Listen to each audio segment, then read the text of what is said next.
भी सरोवर के किनारे हम लोगों को बैठना चाहिए और आती जाती लहरों को देखना चाहिए। तो हम लहरों को उठते गिरते देखते लगेगा, हाँ एक उदय हो रही है, दूसरी जा रही है, लहर आ रही है, जा रही है, आ रही है, जा रही है। ये व्यवस्था।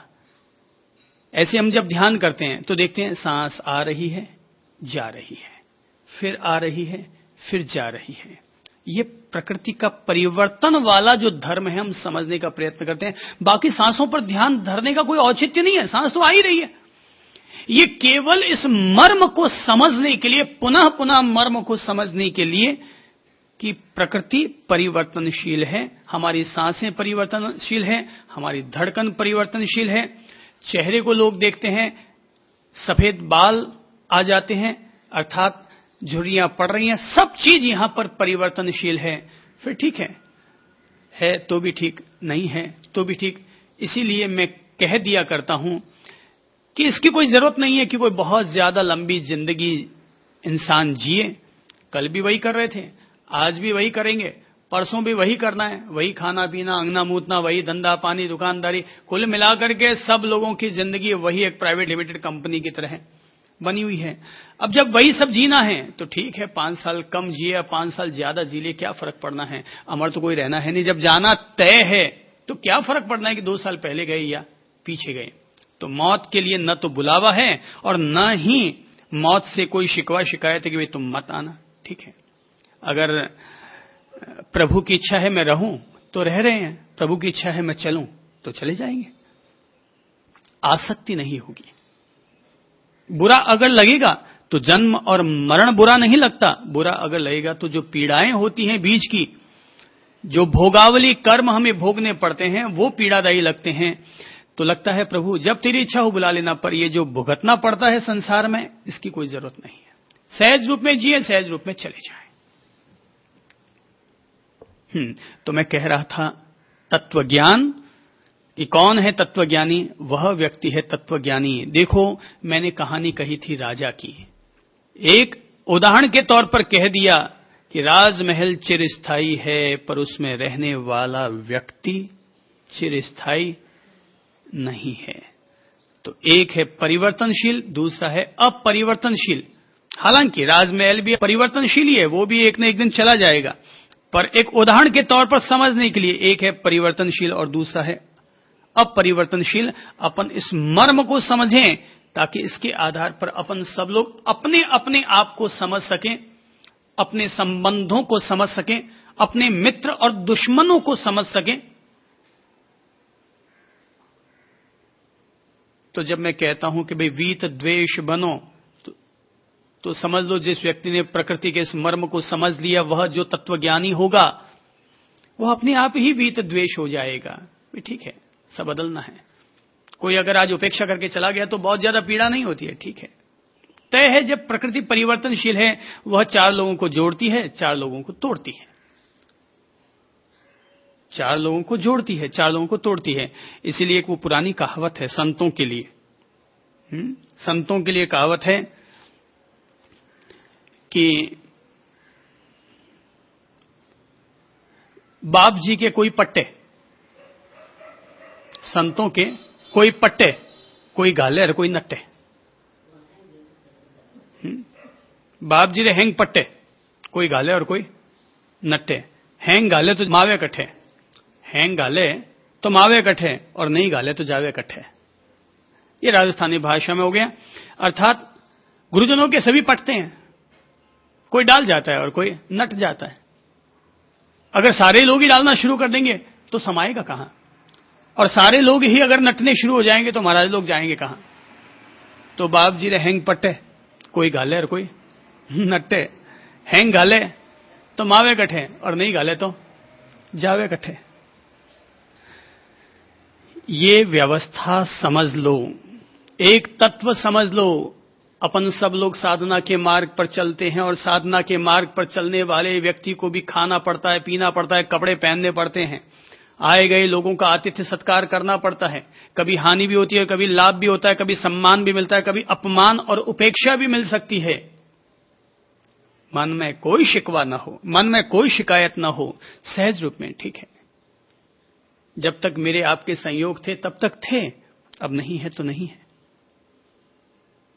वो एक पुराना सा गीत है, मन रे तू काहे न धीर धरे, वो निर्मोही, वो जो पुराना गीत है ना, मोह न जाने वो निर्मोही, मोह न जाने किसका मुंह करे, मन रे तू काहे न धीर धरे, उतना ही उपकार समझ कोई जितना साथ निभा ले, उतना ही उपकार समझ कोई जितना साथ निभा ले, जन्म मरण का मेल है सपना, ये सपना विसरा दे। जो जितना काम आ गया उतना ही उपकार है, ठीक है, तुम मेरे जितने काम आए मैं उतना ही तुम्हारा एहसान मंद हूं, बाकी अब तुम्हारी अगर मर्जी नहीं है कोई बात नहीं। अर्थात इसमें भी आनंद और उसमें भी आनंद।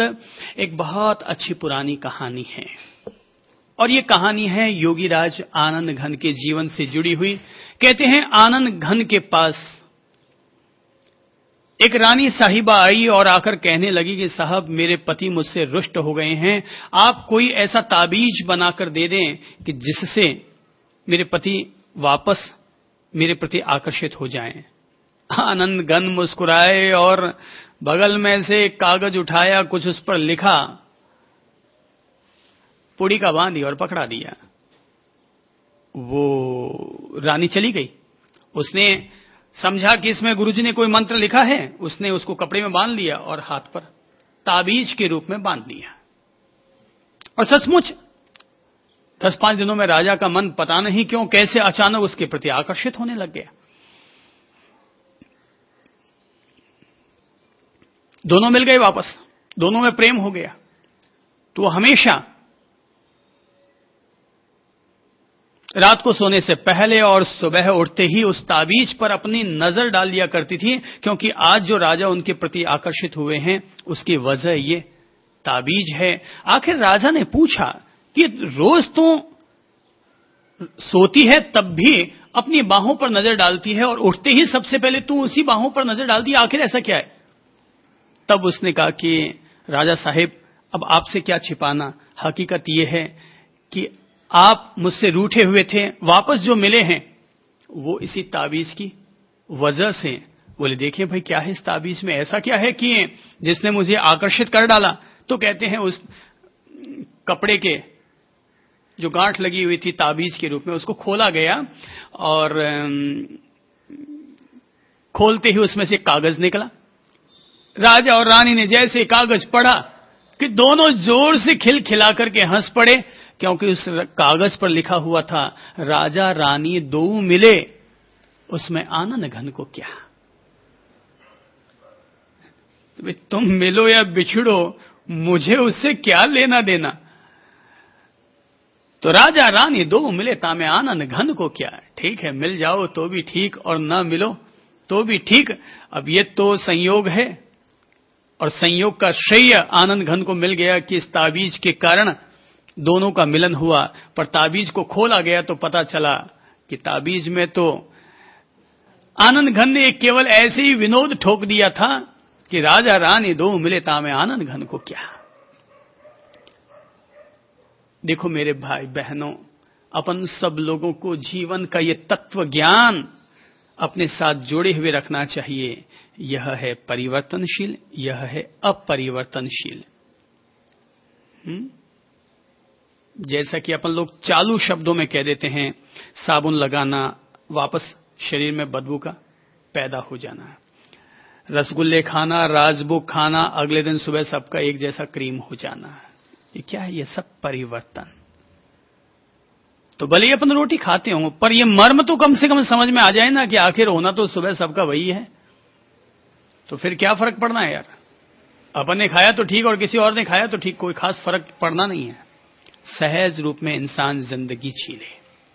यमराज ने अपनी ओर से इस परिवर्तन और अपरिवर्तनशील तत्व को समझा था, इसीलिए नचिकेता उनके समक्ष उपस्थित हुए हैं और जीवन के, आत्मा के मृत्यु के गहरे रहस्यों को जानना और समझना चाहते हैं। यमराज ने अपनी ओर से आत्म तत्व का रहस्योद्घाटन करते हुए ये तो नचिकेता को समझा दिया था कि हे नचिकेत, हम सब लोगों के हृदय में वह आत्मदेव और आत्म तत्व व्याप्त रहा करता है। ये जो हमारा हृदय केंद्र है, इसे हृदय केंद्र के प्रगाढ़ गुह्य हमारे प्राणों के गहरे गह्वर में, गहरी गुफा में वह आत्म तत्व व्याप्त है। जैसे कि सूर्य की किरणें पूरे आसमान में फैली हुई रहती है, पर उसका केंद्र तो पूर्व दिशा से ही उगा करता है। सूर्य क्या है? वो एक सेंटर हुआ, वो एक आत्म तत्व हुआ, और पूरे फैलने वाली, आकाश में फैलने वाली किरणें, रोशनी, धूप, ये उसका प्रभाव हुआ। हमारे पूरे शरीर में भी इसी तरीके से रोशनी फैल रही है, ऊर्जा फैल रही है, शक्ति, एनर्जी फैल रही है, पर उसका मूल केंद्र हमारा हृदय स्थल है, हमारा वक्षस्थल स्थल है, हमारा हार्ट है। ये मूल केंद्र है। भौतिक रूप में हार्ट एक मशीनरी है, पर अभौतिक रूप में, आध्यात्मिक तौर पर, चेतनागत तौर पर उसमें व्याप्त जो एनर्जी है, जो प्राण तत्व है, जो जीवन को धारण करने वाला तत्व है, वह तत्व है आत्मा। इस आत्मदेव के बारे में, इस आत्म तत्व के बारे में रहस्योद्घाटन हुआ। आज हम नचिकेता के जिस प्रश्न को ले रहे हैं, कहते हैं कि नचिकेता ने जब आत्म तत्व के रहस्य को समझा तो नचिकेता ने यमराज से अगला प्रश्न किया। अब संवाद हो रहे हैं, अब बातचीत हो रही है।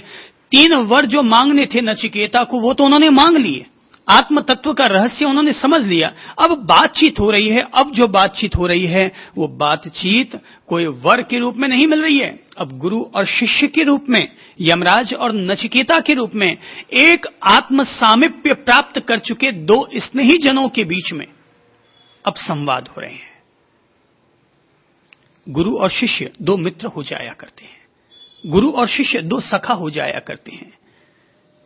शिष्य के साथ अगर चलना है तो गुरु को भी शिष्य होना पड़ता है। गुरु बनकर के शिष्य के साथ नहीं जिया जा सकता, क्योंकि भेद हो जाता है।